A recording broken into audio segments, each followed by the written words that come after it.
नमस्कार दोस्तों सती अनुसुईया कौन है जिनके सामने त्रिदेव भी झुक गए थे, जिनके सामने ब्रह्मा, विष्णु, महेश तीनों को घुटने टेकने पड़े थे। जी हाँ दोस्तों, आइए जानते हैं। भारतवर्ष की महान महिलाओं में से एक माता अनुसुईया को 5 प्रतिव्रता पत्नियों में स्थान मिला हुआ है। द्रौपदी, सुलक्षणा, सावित्री, मंदोदरी को भी पतिव्रता पत्नी माना जाता है। आइए जानते हैं सती अनुसुईया की कथा क्या है। दोस्तों, ब्रह्मा जी के मानस पुत्र महर्षि अत्रि, इनके पिता तथा कर्दम ऋषि की कन्या, सांख्य शास्त्र के प्रवक्ता कपिल देव की बहन सती अनुसुईया इनकी माता थी। महर्षि अत्रि सतयुग के ब्रह्मा के 10 पुत्रों में से थे तथा उनका आखिरी अस्तित्व चित्रकूट में सीता अनुसुईया संवाद के समय तक अस्तित्व में था। उन्हें सप्त ऋषियों में एक माना जाता है और ऋषि अत्रि पर अश्विनी कुमारों की भी कृपा थी। अत्रि ऋषि की पत्नी और ब्रह्मवादिनी सन्यासिनी सती अनुसुईया के पति भक्ति की प्रसिद्धि को सब जानते हैं। सती अनुसुईया का नाम स्वर्ण अक्षरों में लिखा है। रामायण, महाभारत और पुराणों में भी उनका उल्लेख मिलता है। दोस्तों, नारद जी जब लक्ष्मी, सरस्वती और पार्वती जी के पास पहुंचे और उन्हें अत्रि महामुनि की पत्नी अनुसुईया के असाधारण पतिव्रत के बारे में बताया, तब इस पर तीनों देवियों के मन में अनुसुईया के प्रति ईर्ष्या का जन्म हो गया। तीनों देवियों ने सती अनुसुईया के पतिव्रत धर्म को खंडित करने के लिए अपने पतियों को उसके पास भेजा। विशेष आग्रह पर ब्रह्मा, विष्णु और महेश ने सती अनुसुईया के सतीत्व और ब्रह्म शक्ति की परख करने की सोची। तब अत्रि ऋषि आश्रम से कहीं बाहर गए थे। तब ब्रह्मा, विष्णु और महेश यतियों का वेश धारण करके अत्रि ऋषि के आश्रम में पहुंचे और भिक्षा मांगने लगे। अतिथि सत्कार की परंपरा के चलते सती अनुसुईया ने त्रिमूर्तियों का उचित रूप से स्वागत करके उन्हें खाने के लिए निमंत्रित किया।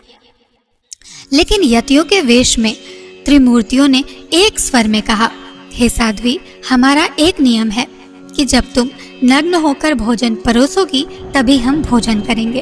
अनुसुईया ने जैसी आपकी इच्छा, यह कहते हुए यतियों पर जल छिड़ककर तीनों को 3 प्यारे शिशुओं के रूप में बदल दिया। और तब अनुसुईया के हृदय में मातृत्व भाव उमड़ पड़ा। फिर शिशुओं को दूध भात खिलाया और तीनों को गोद में सुलाया तो तीनों गहरी नींद में सो गए। अनुसुईया माता ने तीनों को झूले में सुलाकर कहा, तीनों लोकों पर शासन करने वाले त्रिमूर्ति मेरे शिशु बन गए। मेरे भाग्य को क्या कहा जाए।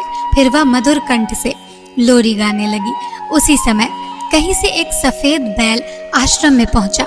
एक विशाल गरुड़ पंख फड़फड़ाते हुए आश्रम पर उड़ने लगा और एक राजहंस कमल को चोंच में लिए हुए आया और आकर द्वार पर उतर गया।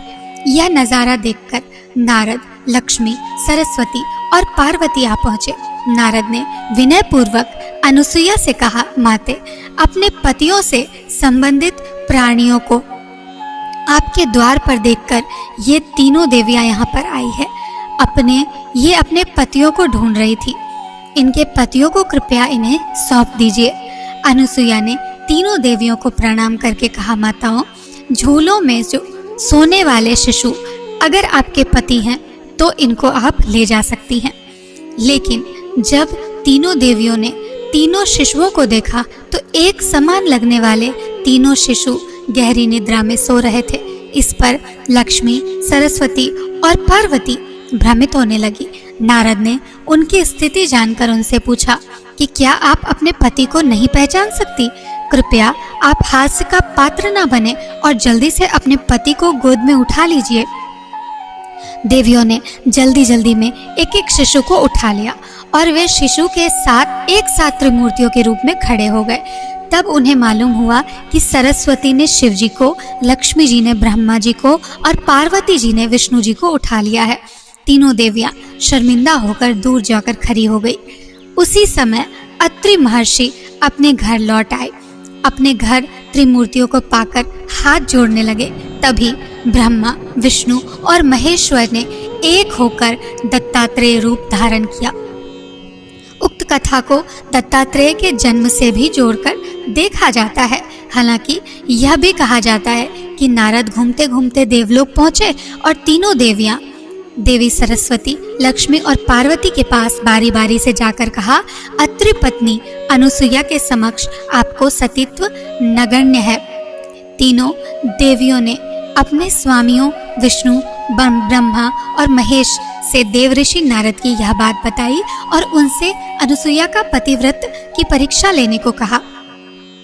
देवताओं ने बहुत समझाया, परंतु उन देवियों के हठ के सामने उनकी एक न चली। अंततः साधु वेश बनाकर वे तीनों देव अत्रि मुनि के आश्रम में पहुंचे। महर्षि अत्रि उस समय आश्रम में नहीं थे। अतिथियों को आया देख देवी अनुसुईया ने उन्हें प्रणाम कर अर्घ, कंदमूल आदि अर्पित किए, किंतु वे बोले कि हम लोग तब तक आतिथ्य स्वीकार नहीं करेंगे जब तक आप हमें गोद में बिठाकर भोजन नहीं कराती। यह बात सुनकर प्रथम तो देवी अनुसुईया अवाक रह गई, किंतु आतिथ्य धर्म की महिमा का लोप न हो जाए इस दृष्टि से उन्होंने नारायण का ध्यान किया और अपने पतिदेव का स्मरण किया और इसे भगवान की लीला समझकर वे बोली, यदि मेरा पतिव्रत धर्म सत्य है तो यह तीनों साधु 6 मास के शिशु हो जाए। इतना कहना ही था कि तीनों देव 6 मास के शिशु में ही रुदन करने लगे। तब माता ने उन्हें गोद में लेकर दुग्ध पान कराया और फिर पालने में झुलाने लगी। ऐसे ही कुछ समय व्यतीत हो गया।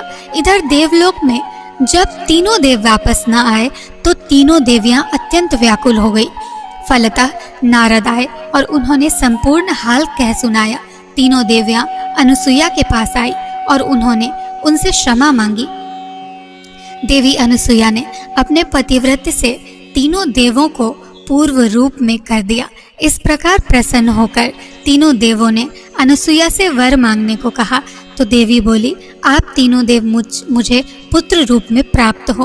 तथास्तु कहकर तीनों देव और देवियां अपने अपने लोक को चले गए। कालांतर में यही तीनों देव अनुसुईया के गर्भ से प्रकट हुए।